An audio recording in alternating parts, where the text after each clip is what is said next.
Hello students, good morning. How are you? Students, chapter number 11 is continue. There is one more topic. Chapter 11 supply. Students, previous video के अंदर हम लोगों ने supply function किए थे. Supply function means the factor which affect the supply of a community. ऐसे कौन कौन से फैक्टर्स हैं जो सप्लाई को अफेक्ट करते हैं, ये हमने लास्ट वीडियो में किया. स्टूडेंट्स, नेक्स्ट क्वेश्चन है हमारे पास movement along a supply curve. Movement along and shift in supply curve क्या होता है, दोनों में क्या डिफरेंस है? स्टूडेंट्स देखिए ध्यान से. पी एक्स क्यू एक्स या सप्लाई प्राइस 10 है तो कम्युनिटी की सप्लाई भी कितनी मान लेते हैं, अपन 10 मान लेते हैं. Price rises to 20, supply also 20. Next देखिए यहां पे price 10, supply 10, price remain constant, supply rises to 20, price remain 10, supply falls to 5. तो स्टूडेंट्स क्या चीज नोट कर रहे हो आप यहां पे, ध्यान से सुनिएगा. स्टूडेंट्स बेटा यहां पे जो सप्लाई में चेंज आया है 10 to 20 हो गई सप्लाई. ये चेंज क्यों आया है? क्योंकि प्राइस इंक्रीज हो गई है, प्राइस इंक्रीज हुए हैं. और यहां पर देखिए प्राइस तो सेम है लेकिन सप्लाई 20 हो जाती है, इंक्रीज हो गई. या प्राइस सेम है, सप्लाई पहले से कम होगी, डिक्रीज होगी. What are the reason behind? Students देखो बेटा, एक तो प्राइस के कारण चेंज आया और एक प्राइस तो सेम है. यहां पे ये जो सप्लाई में चेंज क्यों आ रहा है, ध्यान से नोट कीजिएगा बेटा. फैक्टर अफेक्टिंग, एक प्राइस होता है रीजन और एक होता है अदर फैक्टर्स. ये जो चेंज आया है सप्लाई के अंदर वो आया है अदर फैक्टर्स की वजह से. अदर फैक्टर्स यानी सेम प्राइस पे प्रोड्यूसर ने सप्लाई इंक्रीज कर दी. वाई? क्या रीजन हो सकता है? हो सकता है इनपुट प्राइस कम हो गई हो, इनपुट प्राइस कम होने से कॉस्ट कम हो गई हो, प्रॉफिट राइज, सप्लाई इंक्रीजेस. हो सकता है number of firms increase, number of firms increase हो गई हो, और मे बी हो सकता है रिलेटेड गुड्स के प्राइस डिक्रीज हो गए हो सकता है टेक्नोलॉजी इंप्रूव हो गई हो सकता है नंबर ऑफ फर्म्स इंक्रीज हो गई हो सकता है गवर्नमेंट पॉलिसी यानी गवर्नमेंट ने टैक्स डिक्रीज कर दिए हो, सब्सिडी इंक्रीज कर दी हो, जिससे प्रोड्यूसर के प्रॉफिट बढ़ जाते हैं, इंक्रीज हो जाते हैं, प्रोड्यूसर सप्लाई इंक्रीज कर देता है. तो बेटा इसे कहा जाता है, देखो ध्यान से, जब प्राइस में चेंज के कारण सप्लाई में चेंज आता है. देखिए diagram, price 10, supply 10, price 20, supply 20. ये सप्लाई करो. तो बेटा जब प्राइस में चेंज आया तो सप्लाई में चेंज आया. आप उसी सप्लाई कर्व पर, आपने उसी सप्लाई कर्व पे मूवमेंट की ए से बी, यानी जो सप्लाई में चेंज आया due to change in price, वो आपने कैसे शो किया?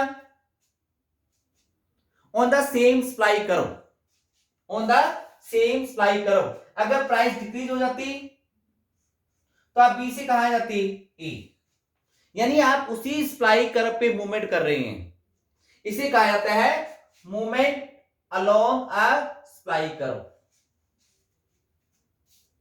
तो डेफिनेशन क्या बनेगी बेटा, when there is change in supply due to change in on price of the community, खुद के प्राइस कम्युनिटी के, then change is shown on the same supply curve, on the same supply curve by upward movement, by downward movement. It's called movement along, मतलब के साथ आ supply curve, उसी supply curve पे movement करना। Clear? और इसका other name क्या है? It is also called change in quantity supplied, change in quantity supplied। तो क्वेश्चन आता है what is change in quantity supply, तो क्या लिखोगे आप लोग, when there is change in supply due to change in price of the own commodity, then it is called change in quantity supply. यहां पे देखिए बेटा, ये आपका सप्लाई कर्व है,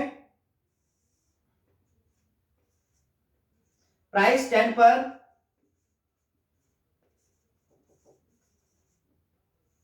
सप्लाई कितनी है आपकी 10, ये आपका इनिशियल सप्लाई कर्व था, स्टार्टिंग का सप्लाई कर्व। अब देखिए सेम प्राइस पे सप्लाई कितनी हो जाती है 20, यानी 20, तो आपका सप्लाई कर्व शिफ्ट कर जाता है आगे की ओर, जिसे हम कहते हैं राइट वर्ड, राइट वर्ड मतलब आगे की ओर। सेम प्राइस पे सप्लाई हो जाती है 5, 10 प्राइस सप्लाई कितनी है 5, तो आपका सप्लाई कर्व पीछे की ओर शिफ्ट हो जाता है, this is called backward shift in supply. तो इस पूरी प्रोसेस को क्या कहते हैं, shift in supply curve, shift in supply curve. तो क्वेश्चन आता है what is shift in supply curve, तो क्या लिखेंगे हम लोग, when there is change in supply due to change in other factors other than on price of the commodity, then supply curve shift rightward or leftward is called shift in supply curve, या change in supply कहते हैं इसको, change in supply. तो बड़ा ये था basic difference definition के अंदर। अब इसके कॉजेज लिखने हो, कॉजेज,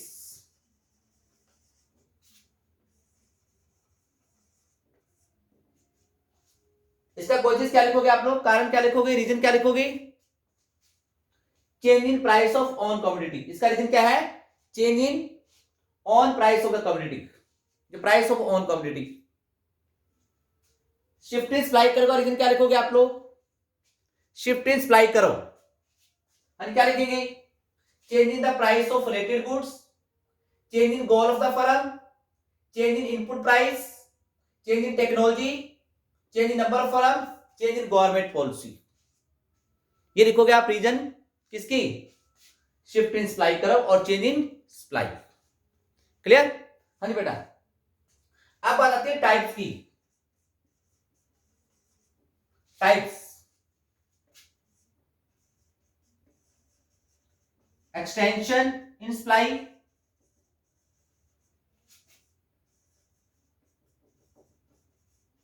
और कंट्रैक्शन इन सप्लाई।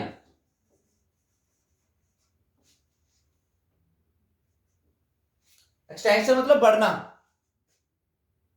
देखो ध्यान से, when price increases supply also increases, when price increases supply also increases is called extension in supply. क्या कहते हैं उसको हम लोग, एक्सटेंशन इन सप्लाई। यानी हम लोग ए से बी पर जाएंगे, अपवर्ड मूवमेंट करेंगे, ऊपर की ओर जाएंगे। क्लियर? कंट्रैक्शन इन सप्लाई, यहीं पे देखिए, when price fall supply also fall, when supply falls due to fall in price, then it is called contraction in supply. क्या कहते हैं इसको हम लोग? Contraction in supply. हम डाउनवर्ड मूवमेंट करेंगे, नीचे की ओर आएंगे, सेम सप्लाई कर्व पे हम लोग डाउनवर्ड मूवमेंट करेंगे। Clear? Next, shift in supply curve के दो टाइप्स हैं, एक है इंक्रीज इन सप्लाई और एक है डिक्रीज इन सप्लाई। इंक्रीज का मतलब भी बढ़ना होता है और एक्सटेंशन का मतलब भी बढ़ना होता है, लेकिन फर्क किस चीज का है? दोनों के रीजंस का। एक्सटेंशन क्यों हुआ? Price rises. Increase in supply क्या होता है? Increase in supply when price remain constant, when price remains constant the supply of commodity rises due to change in other factors other than price of on commodity, then it is called increase in supply. Supply करो shift राइटवर्ड्स, तो जब भी supply में increase होगा supply curve rightward shift कर जाएगा, S S C S1 S1। Clear? अब यहां पे क्वेश्चन आता है बेटा 3 मार्क्स का, what is increase in supply, what are its causes, reasons. तो क्या लिखेंगे? Increase in supply when on the same price या on the existing price supply of the commodity rises due to change in other factors, it is called increase in supply. supply करो shift rightwards। causes क्या लिखोगे? reasons क्या लिखोगे? बेटा ये reasons है, इसको प्रॉपर वे में लिखना है। रीजन क्या होंगे इसकी? Number 1, price of related goods decreases, यानी रिलेटेड गुड्स के प्राइस डिक्रीज हो गई तो उधर वाला जो प्रोड्यूसर है वो इस गुड्स की ओर आ जाएगा, इसकी सप्लाई बढ़ जाएगी। मतलब जैसे टी और कॉफी, टी के प्राइस सेम है, टी के प्राइस चेंज नहीं हो रहे, बट कॉफी के प्राइस डिक्रीज हो गई, तो जो कॉफी का प्रोड्यूसर है वो टी की ओर आ जाएगा, टी का प्रोडक्शन स्टार्ट करेगा, क्योंकि टी के प्राइस सेम है, टी के अंदर प्रॉफिट ज्यादा है, तो टी का प्रोडक्शन इंक्रीज होने से टी की सप्लाई बढ़ जाएगी on the same price. Goal of firm is sale maximisation, input price decreases, there is improvement in technology, the number of firm in the market in the industry increases, government reduce taxes and increase subsidies.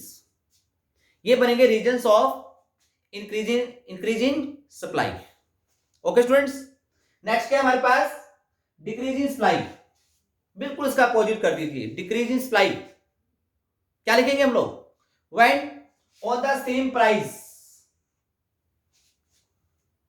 Supply of commodity decreases, when price remain constant the supply of commodity decreases due to change in other factors, then it is called decrease in supply.